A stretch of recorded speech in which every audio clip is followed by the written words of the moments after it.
Puji Tuhan, Bapak Ibu Saudara dikasih Tuhan. Hari ini kita akan masuk dalam ibadah.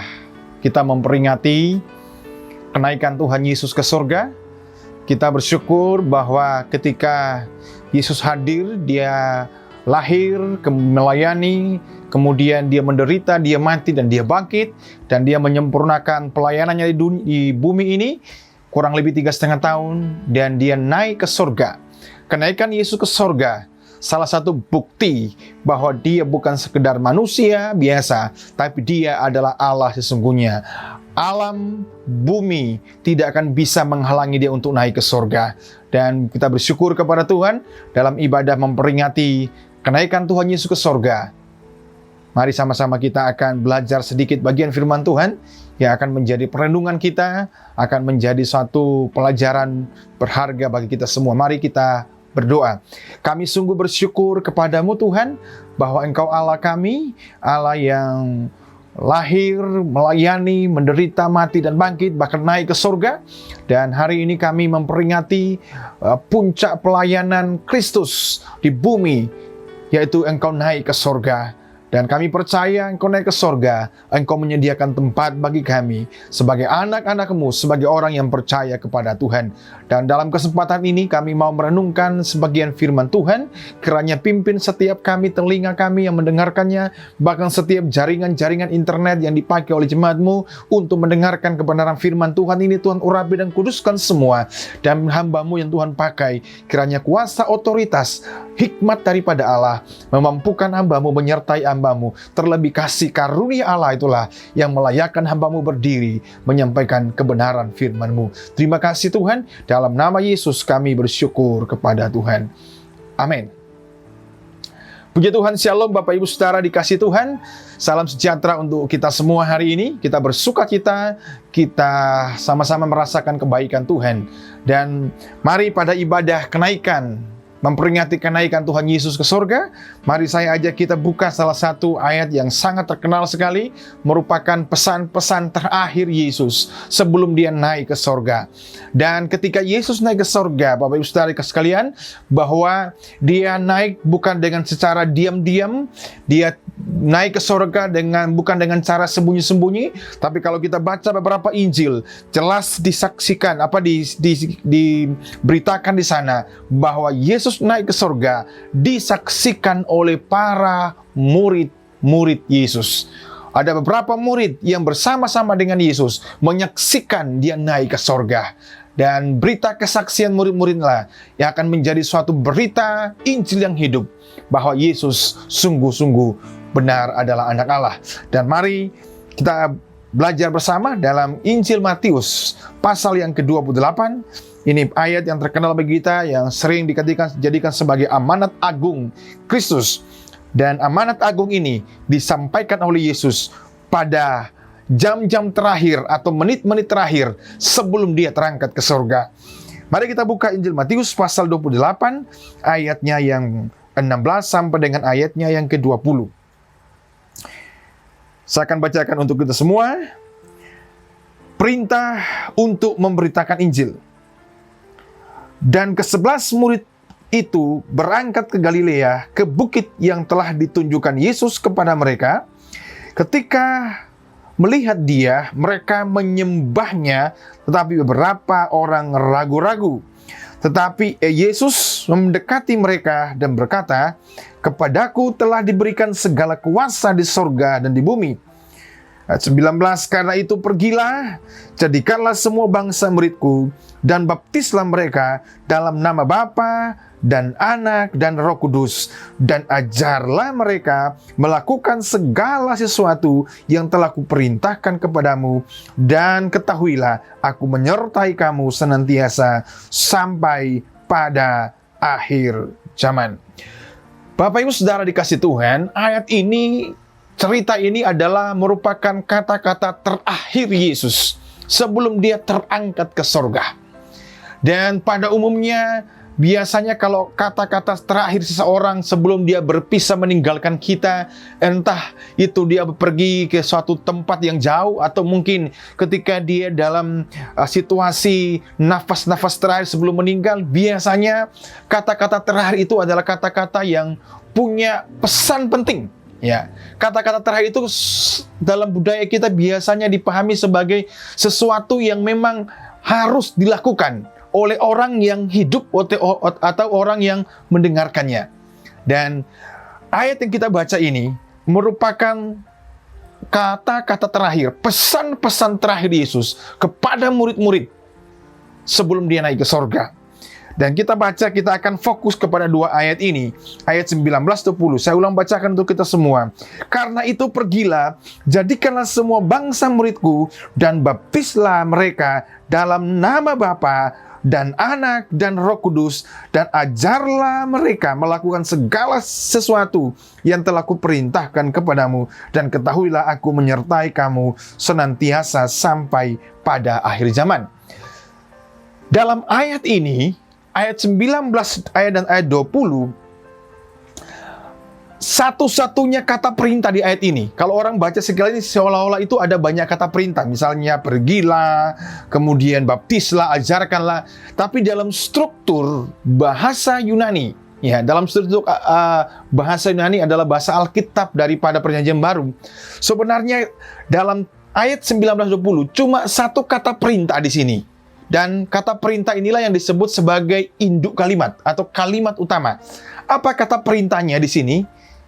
Adalah pada kalimat jadikanlah semua bangsa muridku.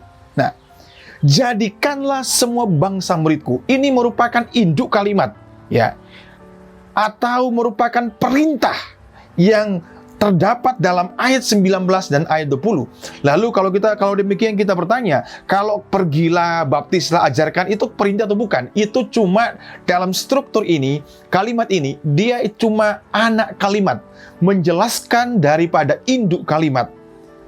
Nah, jadi sebenarnya yang lebih ditekankan Yesus di sini adalah jadikanlah semua bangsa menjadi muridku. Ini menjadi inti pesan Yesus kepada murid-murid sebelum dia naik ke sorga. Bahwa jadikanlah semua bangsa menjadi muridku. Bapak saudara dikasih oleh Tuhan Yesus Kristus, Yesus tidak berkata bahwa jadikan semua bangsa menjadi orang Kristen, tidak. Tapi yang Yesus pakai di sini adalah jadikanlah semua bangsa menjadi muridku. Lalu seringkali kita bertanya, lebih penting mana, istilah murid atau Kristen? Ya. Istilah murid atau Kristen? Kita ini orang Kristen, sekaligus kita adalah murid Kristus. Nah, Bapak sudah dikasih Tuhan, di dalam Alkitab kita, itu kata Kristen itu hanya muncul 3 kali. Dari seluruh perjanjian lama, perjanjian baru, kata Kristen itu hanya muncul 3 kali. Yang pertama dalam Kisah Rasul 11 ayat 26, dikatakan begini, di Antiokhia lah murid-murid itu untuk pertama kalinya disebut Kristen. Jadi di Antiokhia, murid-murid pertama kali itu disebut Kristen. Kemudian, dalam Kisah Rasul 26 ayat 28 dikatakan begini, muncul kata Kristen juga dari ungkapan seorang raja namanya Agripa. Jawab Agripa, hampir-hampir saja kau yakinkan aku menjadi orang Kristen. Nah, jadi ini adalah ungkapan Raja Agripa di depan kepada Paulus ketika Paulus di depan Agripa, Paulus disidang, lalu Paulus menjelaskan tentang inti Injil yang dia beritakan, Yesus dia beritakan, lalu Agripa berkata, hampir-hampir saja kau yakinkan aku menjadi orang Kristen. Dalam Kisah Rasul muncul 2 kali kata Kristen. Kemudian di dalam 1 Petrus pasal 4 ayat 16 muncul juga kata Kristen di situ. Saya akan bacakan, tetapi jika ia menderita sebagai orang Kristen, maka janganlah ia malu. Jadi kalau kita bandingkan, kata Kristen dalam Alkitab hanya muncul 3 kali. Sedangkan kalau kita lihat kata murid muncul dalam perjanjian lama maupun perjanjian baru, itu puluhan muncul. Banyak sekali kalau kita cari di Alkitab, itu puluhan kata murid itu muncul. Nah, Yang menariknya begini, seringkali orang kata lebih tepat kita disebut Kristen atau kita disebut dengan murid ya, murid Kristus atau orang Kristen. Nah, saya mengutip ada seorang penulis buku yang cukup terkenal, seorang teolog hamba Tuhan bernama John Stott. Ya, ketika orang mau mempertanya kepada beliau kira-kira lebih penting mana, lebih baik mana, kita disebut Kristen atau disebut murid Kristus. Nah, John Stott berkata begini, menarik untuk kita perhatikan. Kedua kata ini, orang Kristen dan murid, menyatakan secara tidak langsung tentang sebuah hubungan dengan Yesus. Walaupun mungkin kata murid adalah istilah yang jauh lebih kuat di antara keduanya, sebab ia menyatakan hubungan guru dan muridnya. Jadi Bapak Saudara dikasih Tuhan Yesus Kristus, dalam konteks ini, dalam konteks amanat agung, perintah Yesus kepada murid-muridnya, jadikanlah semua bangsa menjadi muridku. Kalau demikian, apa maksudnya Yesus ketika dia berkata, jadikanlah semua bangsa menjadi muridku? Bapak Ibu, Johnson mengatakan bahwa kata murid itu jauh lebih kuat maknanya, dibandingkan dengan sebutan orang Kristen. Karena kalau kita baca dalam Kisah Rasul tadi, di pasal 11 tadi, pasal 26, bahwa sebutan Kristen itu adalah sebuah sebutan yang diberikan kepada orang-orang yang belum percaya kepada Yesus, kepada kelompok persekutuan orang-orang yang sudah percaya Kristus. Bahwa artinya, mereka itu pengikut Kristus. Jadi untuk mengidentifikasi, identitas mereka adalah pengikut Kristus, makanya disebut mereka orang Kristen. Nah, jadi John Stott mengatakan bahwa sebenarnya kata murid itu jauh lebih kuat maknanya dibandingkan dengan kata Kristen atau orang Kristen, karena menyatakan hubungan antara guru dengan murid. Bapak Saudara dikasih oleh Tuhan Yesus Kristus, menjadi murid, menjadikan semua bangsa muridku. Sebelum kita menjadikan semua bangsa muridku, murid Yesus, itu adalah pesan inti daripada amanat agung, menjadikan semua bangsa muridku. Sebelum kita memuridkan orang, terlebih dulu kita menjadi seorang murid. Seorang murid dalam konteks zaman dulu, zaman Yesus hidup, seorang murid itu adalah seorang yang mau belajar. Belajar secara intelektual, ilmu yang diberikan oleh sang guru, dia mau belajar, dia mau diajar, dan dia juga mengikuti teladan sang guru. Jadi pada zaman dulu ketika seorang disebut murid, jadi dia bukan saja mengambil ilmu, pelajaran daripada sang guru. Beda kalau zaman sekarang. Zaman sekarang kalau kita sebut sebagai seorang murid, mungkin hanya kita sekedar mengambil pelajaran, ilmu-ilmu yang dibagikan oleh guru kepada kita. Tetapi zaman dulu, zaman Yesus hidup, ketika seorang itu berguru sama seorang, menjadi murid, sang guru bukan hanya mengajarkan secara ilmu pengetahuan, pelajaran-pelajaran tertentu, tetapi sang murid itu wajib mengikuti sang guru. Kemanapun gurunya pergi, dia ngikutin. Hidupnya, gaya hidupnya, keteladanannya, dia ngikutin. Jadi, sebenarnya kalau makna daripada murid ini, memang John Stott mengatakan tadi bahwa memang jauh lebih dalam, jauh lebih kuat maknanya. Bahwa dengan kata lain, bahwa ketika kita menjadi orang Kristen, tidak hanya kita tahu tentang ajaran Kristen, tahu tentang ajaran Yesus, tapi kita mau mengikuti ajarannya, mengikuti keteladanannya, mengikuti gaya hidupnya, mengikuti karakternya. Sebenarnya itu adalah inti daripada pesan menjadi seorang murid. Nah, Bapak Saudara dikasih oleh Tuhan Yesus Kristus, pesan Yesus adalah menjadikan semua bangsa muridku. Untuk kita menjadikan semua bangsa murid, kita mampu memuridkan orang lain. Terlebih dulu kita menjadi seorang murid. Seorang murid itu adalah seorang yang mau belajar untuk mendengar, mau belajar untuk mendengar setiap apa yang diajarkan. Saya sering kali katakan kepada anak-anak sekolah Alkitab yang saya ajarkan, saya bilang begini bahwa sebelum kalian menjadi seorang pembicara pengkhotbah hebat, itu harus diawali dengan menjadi seorang pendengar yang baik.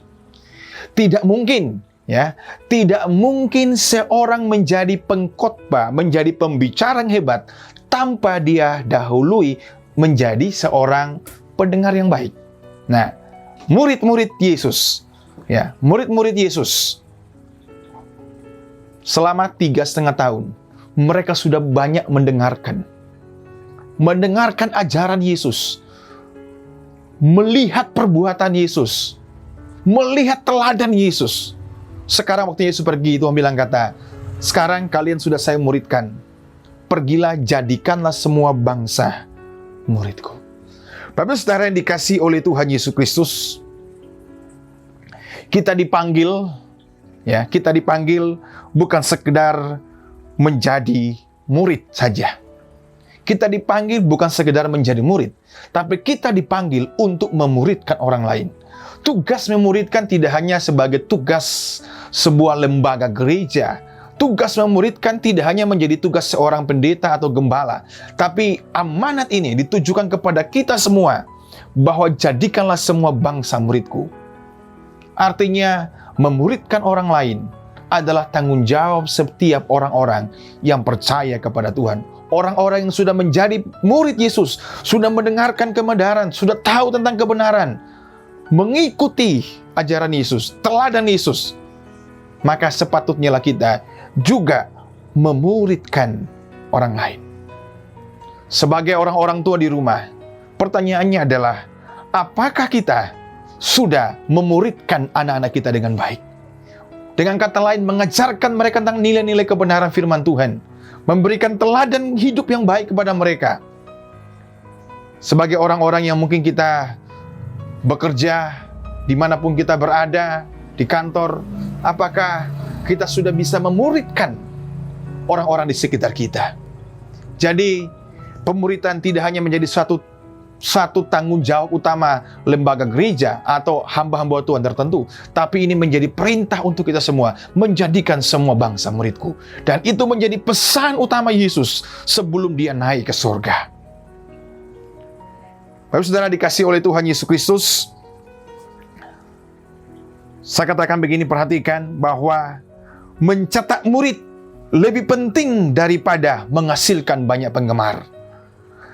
Penggemar hanya akan menjadi objek pelayanan kita. Murid kelak akan menjadi pemimpin. Seringkali kita sibuk, orang sibuk, kita tidak memuridkan orang, kita tidak mencetak orang-orang untuk menjadi murid. Tapi banyak orang sibuk untuk mencari penggemar. Ya. Saya katakan tadi bahwa penggemar itu hanyalah menjadi objek pelayanan. Tapi ketika kita mencetak murid lebih penting. Suatu saat murid itu akan menjadi pemimpin. Dan kita melihat bahwa murid-murid yang Yesus persiapkan mereka, kalau kita baca di sini bukan 12 tapi 11 murid yang bersama-sama Yesus menyaksikan Yesus naik ke sorga, karena Yudas sudah tidak ada. Mereka itulah yang akan menjadi pemimpin-pemimpin gereja ke depan. Dan ini menjadi tanggung jawab kita semua, bahwa apakah kita sudah melaksanakan perintah Tuhan ini, memuridkan semua bangsa. Jadikanlah semua bangsa muridku. Bapak saudara dikasih Tuhan Yesus Kristus, mencetak murid lebih penting daripada kita mencari penggemar. Karena penggemar hanyalah menjadi objek pelayanan, tetapi kelak murid akan menjadi pemimpin. Dan mari Bapak dikasih Tuhan Yesus Kristus, setelah kita melihat ini bahwa pesan utama Yesus dalam teks ini adalah, atau induk kalimat utamanya adalah, jadikanlah semua bangsa muridku. Sekarang pertanyaannya begini, bagaimana caranya seseorang dijadikan murid? Nah, ini akan kita lihat struktur kalimatnya, ya. Bagaimana caranya kita menjadikan seorang murid? Ayat 19, pergilah, karena itu pergilah. Jadi untuk menjadikan seorang murid harus pergilah.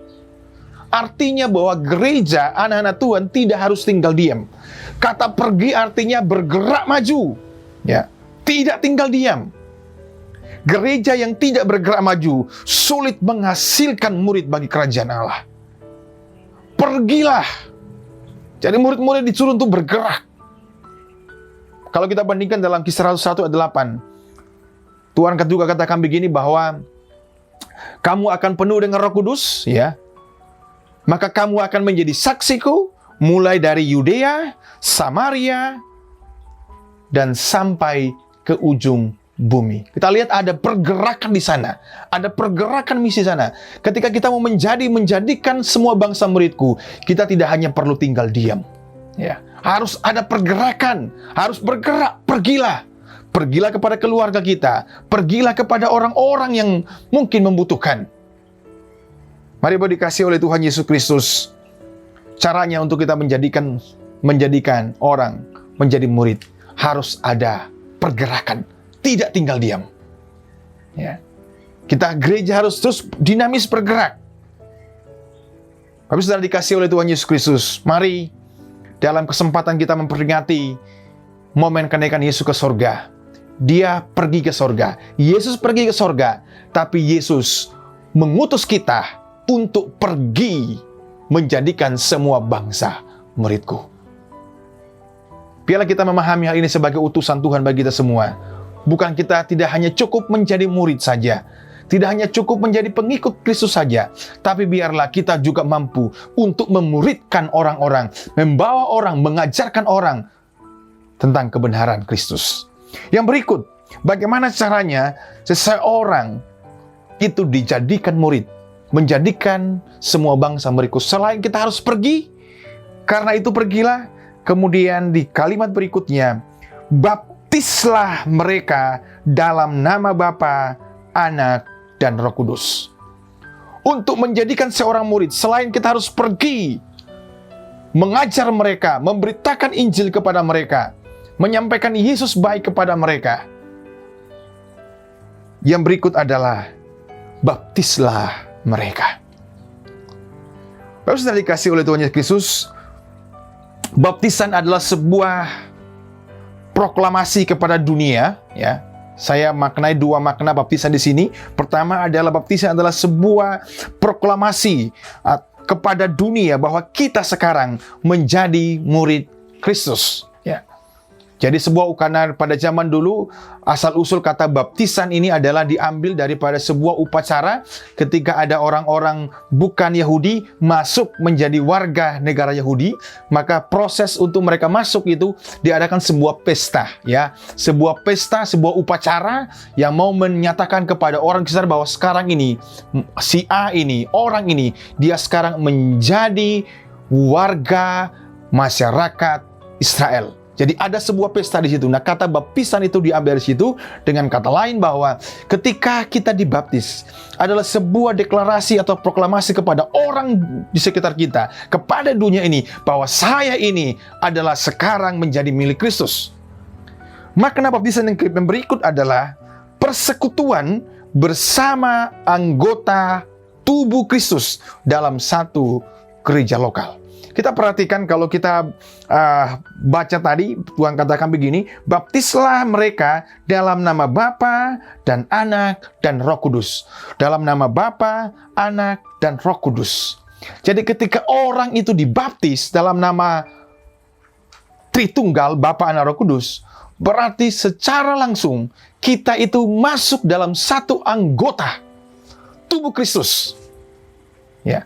Masuk dalam persekutuan bersama anggota tubuh Kristus dalam satu gereja lokal. Bapak sudah dikasih Tuhan Yesus Kristus. Dengan kata lain saya mau katakan di sini, dalam konteks ini ketika Yesus katakan baptisan, baptislah mereka. Saya tidak akan menjelaskan secara detail seperti apa baptisan mana yang paling benar, itu terlalu panjang untuk menjelaskan itu. Tapi secara ringkas saya mau katakan begini, baptisan adalah komitmen di hadapan Tuhan. Karena ada istilah Bapa, Anak, Roh Kudus, komitmen di hadapan Tuhan dan jemaat bahwa kita sekarang ini menjadi muridnya Kristus dalam persekutuan bersama anggota tubuh Kristus dalam satu gereja lokal. Makanya saudara dikasih Tuhan, saya lebih setuju bahwa baptisan itu bukan sekedar sebuah seremonial rohani saja, ya. Tapi saya lebih setuju ketertiban dari baptisan bahwa tidak hanya berbicara tentang suatu simbol-simbol rohani saja, tapi baptisan juga lebih kepada bagaimana seseorang itu dia terdaftar, dia terhisap, dia tergabung dalam satu persekutuan anggota tubuh Kristus di sebuah jemaat lokal. Tujuannya apa sih? Apa hubungannya pemuritan menjadikan semua bangsa dengan muridku? Justru orang-orang yang sudah dibaptis, ya, orang-orang yang sudah dibaptis harus bertumbuh dalam sebuah jemaat lokal untuk dijadikan sebagai seorang murid. Tidak mungkin seorang bisa bertumbuh, tidak mungkin seorang bisa menjadi murid tanpa dia ada dalam sebuah jemaat lokal. Dia tertanam di situ, dia belajar di situ. Mari Bapak dikasih Tuhan Yesus Kristus, seorang yang mau dimuridkan dan mau memuridkan orang lain harus tertanam dalam sebuah jemaat lokal. Jangan kita menjadi jemaat yang suka shopping di mana-mana, ya. Tapi mari kita belajar bahwa murid-murid Yesus 3,5 tahun mereka belajar dalam satu didikan, satu ajaran, satu tokoh yaitu Yesus, sehingga menghasilkan orang-orang yang hebat, menjadi pemimpin-pemimpin yang hebat. Karena mereka fokus, mereka tidak pindah satu guru ini, pindah ke ini, pindah ke ini. Jadi baptisan di sini juga berbicara tentang bagaimana kita ada dalam satu persekutuan tubuh Kristus dalam suatu jemaat lokal. Sehingga disitulah kita akan belajar, kita bertumbuh bersama. Sehingga kita menjadi seorang murid Kristus. Kita tidak mungkin menjadikan orang murid Kristus tanpa kita dijadikan dulu sebagai seorang murid. Tidak mungkin kita memuridkan orang lain tanpa kita menjadi seorang murid. Gimana caranya? Tertanamlah di sebuah jemaat lokal. Disitulah kita akan belajar bersama. Kita akan bertumbuh bersama. Apapun tantangannya, apapun mungkin ada hal-hal yang berbeda, ada hal yang mungkin kita tidak suka di sana. Tapi disitulah kita belajar untuk bertumbuh, saling mengenal satu yang lain. Murid. Menjadi murid perlu sebuah tempat, perlu sebuah ekosistem untuk kita bisa bertumbuh bersama-sama di situ. Yang terakhir, Bapak sudah dikasih oleh Tuhan Yesus Kristus. Bagaimana menjadi seorang murid? Selain harus pergi, kemudian baptislah mereka, kemudian juga dikatakan pada terakhir, ajarkanlah mereka. Ayat 20. Dan ajarkanlah mereka melakukan segala sesuatu yang telah kuperintahkan kepadamu. Wow. Jadi untuk menjadikan semua bangsa muridku, semua bangsa menjadi muridnya Kristus, selain kita harus pergi, kemudian kita baptis mereka, kemudian kita ajarkan mereka. Tuhan katakan apa? Ajarkanlah mereka melakukan segala sesuatu yang telah kuperintahkan kepadamu. Ajarkanlah kepada mereka segala sesuatu yang telah kuperintahkan kepadamu. Semua ajaran yang Tuhan sudah sampaikan kepada murid-murid ini, mereka juga harus ajarkan itu kepada orang-orang lain. Bapak dikasih Tuhan Yesus Kristus,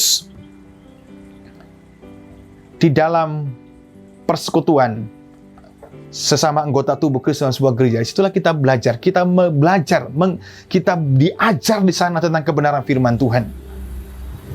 Saya percaya sungguh bahwa pengajaran yang berdasarkan firman Tuhan yang baik, ya, atau gereja yang mengajarkan firman Tuhan yang baik, akan menghasilkan pertumbuhan rohani yang seimbang kepada murid-murid atau kepada jemaatnya.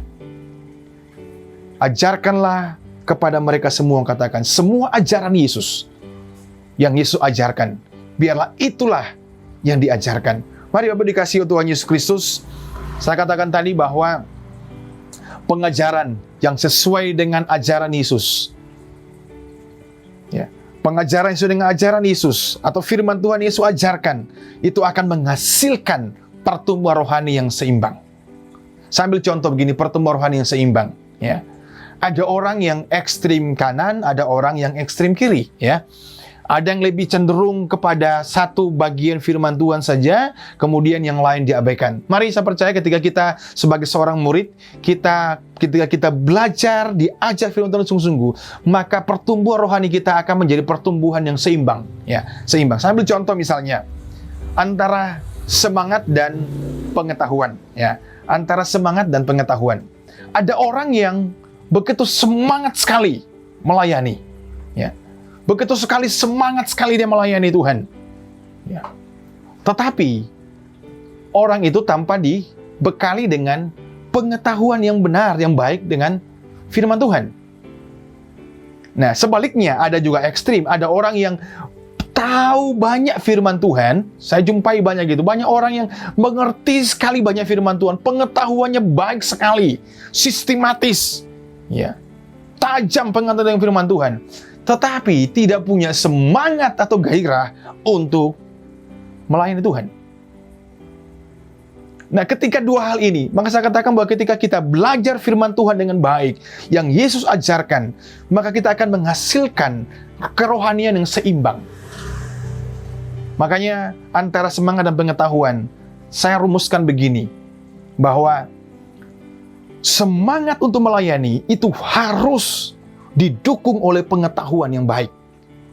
Dan pengetahuan yang baik terhadap kebenaran harus dibakar oleh semangat. Sehingga dua kekuatan ini akan menjadi dua kekuatan yang seimbang untuk pertumbuhan rohani kita. Tapi dikasih Tuhan Yesus Kristus, untuk menjadi murid harus diajarkan kebenaran firman Tuhan. Ajaran berdasarkan yang Yesus ajarkan. Yesus tidak mengatakan bahwa ajaran-ajaran lain. Di luar sana, di luar kekristenan, banyak sekali ajaran-ajaran.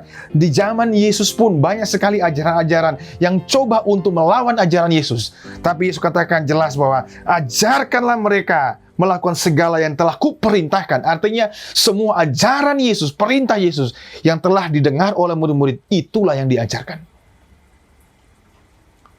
Tanpa ajaran Yesus yang baik, maka sulit kita akan bertumbuh secara rohani sebagai seorang murid Tuhan.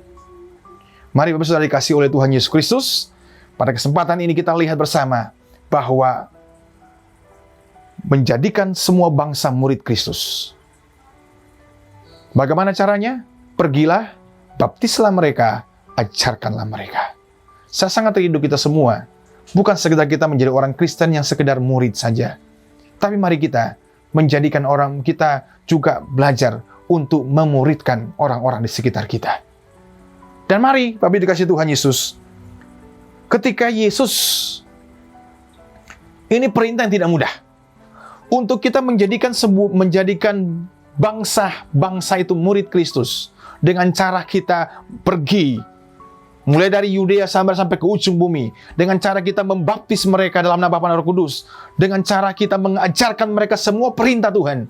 Ini sebuah perintah yang tidak mudah dan sulit dilakukan.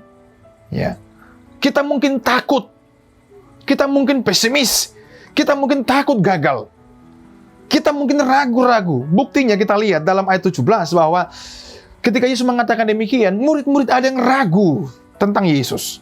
Ayat 17, ketika melihat dia, mereka menyembahnya, tetapi beberapa orang ragu-ragu.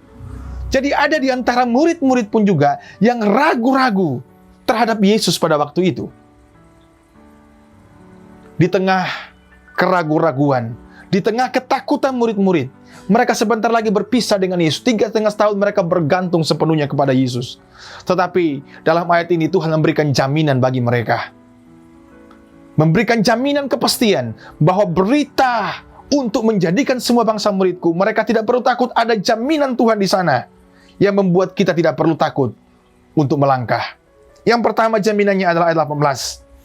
Yesus mendekati mereka dan berkata, "Kepadaku telah diberikan segala kuasa di sorga dan di bumi." Dengan kata lain, Yesus sudah memberikan otoritas kepada murid-murid. Yesus yang mengutus mereka, Yesus yang mengutus kita adalah Yesus yang punya otoritas baik di bumi maupun di surga. Bapak Saudara dikasih Tuhan Yesus Kristus, sambil contoh misalnya Presiden kita Jokowi, dia punya otoritas hanya sebatas wilayah Indonesia. Tetapi Yesus luar biasa, dia katakan bahwa otoritas, kuasa yang dimiliki adalah kuasa yang di sorga dan ada di bumi.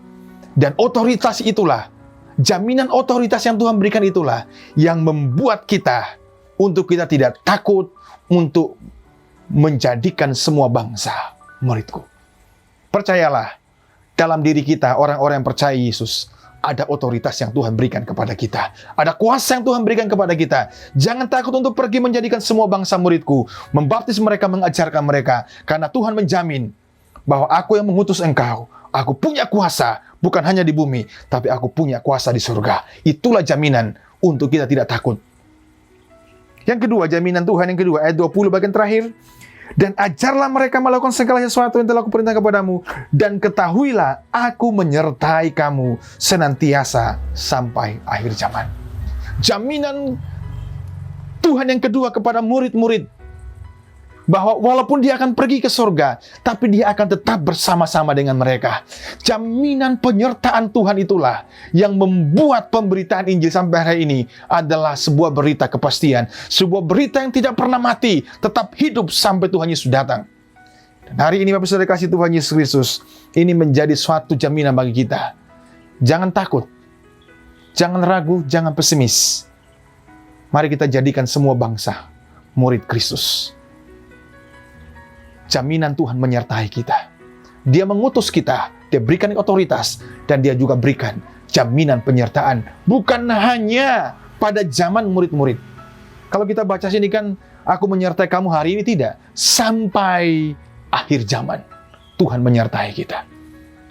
Kiranya kebenaran firman Tuhan hari ini, dalam kita memperingati kenaikan Yesus ke surga, akan menolong kita semua, untuk kita menjadikan semua bangsa murid. Jadikanlah semua bangsa murid. Cara apa? Pergilah, baptislah mereka, ajarkanlah mereka. Tuhan menjamin, dia berikan otoritas, dia berikan penyertaan kepada kita. Kita tidak sendirian, Tuhan bersama-sama dengan kita. Kiranya kebenaran firman Tuhan ini akan menolong kita semua. Janganlah kita berpuas sebagai seorang murid. Mari kita juga belajar untuk memuridkan orang-orang di sekitar kita, keluarga kita, siapapun itu yang belum mengenali Yesus dengan sungguh-sungguh. Biar itu tanggung jawab pemuridan kita. Kiranya Tuhan menolong kita melalui kebenaran firman Tuhan siang hari ini. Saya akan berdoa untuk kita semua, sekaligus doa berkat mengakhiri ibadah kita pada peringatan kenaikan Yesus ke surga. Mari kita berdoa. Tuhan, kami sungguh bersyukur kepada Tuhan bahwa sebelum Engkau naik ke surga, Engkau memberikan sebuah pesan yang sangat luar biasa bagi kami, bagi murid-murid-Mu, bahwa kami, Tuhan, utus untuk menjadikan semua bangsa murid. Tolonglah kami, jangan kami berbangga menjadi seorang murid saja, tapi kami juga mampu untuk memuridkan orang-orang di sekitar kami, sesuai dengan ajaran firman Tuhan. Kami mau pergi mulai dari Yudea, Samaria sampai ke ujung bumi, mulai daripada keluarga kami masing-masing. Biarlah Tuhan tolong kami, Tuhan Yesus, untuk pergi, untuk membaptiskan orang dalam nama Bapa dan Roh Kudus. Kami butuh tempat, yaitu gereja lokal, untuk kami diajar menjadi seorang murid. Untuk diajarkan kebenaran-kebenaran firman Tuhan sebelum kami memuridkan orang lain. Tolonglah kami semua, Tuhan, dalam keterbatasan kami. Seringkali kami ragu seperti murid-murid, kami takut. Tapi hari ini kami belajar, ketika Tuhan memberikan pesan ini, Tuhan juga menyertakannya dengan jaminan otoritas, jaminan penyertaan Tuhan sampai akhir zaman. Dan inilah menjadi suatu kepastian bahwa Injil firman Allah adalah sebuah berita yang pasti. Injil firman Allah adalah sebuah kebenaran yang tidak bisa digoncangkan oleh apapun. Terima kasih Tuhan Yesus. Biarlah kebenaran firman Tuhan ini menolong kami semua untuk kami belajar menjadi seorang murid, dan juga kami juga belajar memuridkan orang-orang yang ada di sekitar kami. Terima kasih Bapa di sorga. Kami bersyukur kepada Tuhan. Biarlah Roh Kudus mematahkan kebenaran ini. Hamba berdoa bagi setiap jemaat Tuhan, bagi orang-orang yang mendengarkan kebenaran firman Tuhan, apapun menjadi persoalan-persoalan hidup kami, Dalam masalah keuangan, Tuhan berkati dan Engkau mencukupkan segala kebutuhan hidup kami. Yang sedang dalam sakit penyakit, Allah menjamah mereka, menyembuhkan mereka dalam nama Yesus. Yang sedang dalam kesulitan-kesulitan kehidupan, kiranya Allah memberikan jalan keluar bagi mereka. Terima kasih Tuhan. Kami percaya dalam situasi-situasi hari ini, kami percaya berkat Tuhan selalu cukup bagi kami. Kasih karunia Allah sempurna dalam kehidupan kami. Terima kasih Bapa di sorga. Kami bersyukur kepadamu untuk kesempatan yang terbaik hari ini. Dan kami akan mengakhiri ibadah kami dalam ibadah kenaikan Tuhan Yesus ke sorga. Berkati kami semua, jemaat Tuhan, yang sudah beribadah di rumah masing-masing, bersama dengan keluarga mereka masing-masing. Kiranya berkat-berkat Allah menyertai kami. Dalam kesetiaan kami terus belajar menjadi seorang muridnya Kristus. Melalui kami belajar mendengarkan kebenaran firman-Mu. Terima kasih Bapa di sorga. Kami bersyukur kepada Tuhan. Kami akan sama-sama pulang. Kami akan sama-sama menerima berkat yang berasal daripada Tuhan Yesus Kristus. Arahkanlah setiap hati kita kepada Tuhan Yesus Kristus, sumber segala berkat, yang telah memberikan otoritas dan penyertaannya bagi kita semua. Dan angkatlah kedua tangan kita untuk menerima berkat yang terbaik yang berasal daripadanya. Bapa, kuduskanlah tangan hamba-Mu, dan biarlah tangan Allah sendirilah yang turun memberkati kami, setiap umat yang setia mencari Engkau. Tuhan memberkati engkau dan melindungi engkau. Tuhan menyinari engkau dengan wajah-Nya dan memberi engkau kasih karunia. Tuhan menghadapkan wajah-Nya kepadamu dan memberi engkau damai sejahtera. Di dalam nama Bapa, Anak, dan Roh Kudus, hamba sampaikan berkat ini bagi umat-Mu. Amin. Bapa, terima kasih.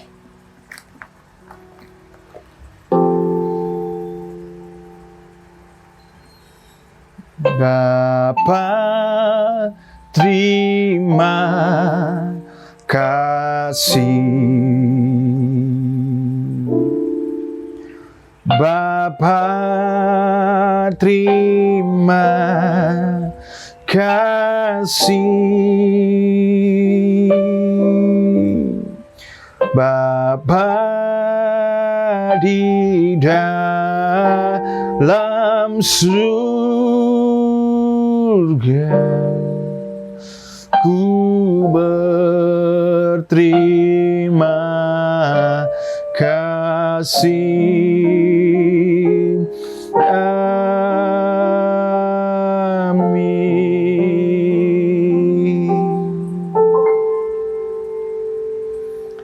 Ibadah dalam rangka memperingati kenaikan Tuhan Yesus ke surga sudah selesai. Kiranya Tuhan Yesus memberkati kita semua. Dan sampai jumpa pada ibadah-ibadah selanjutnya. Shalom.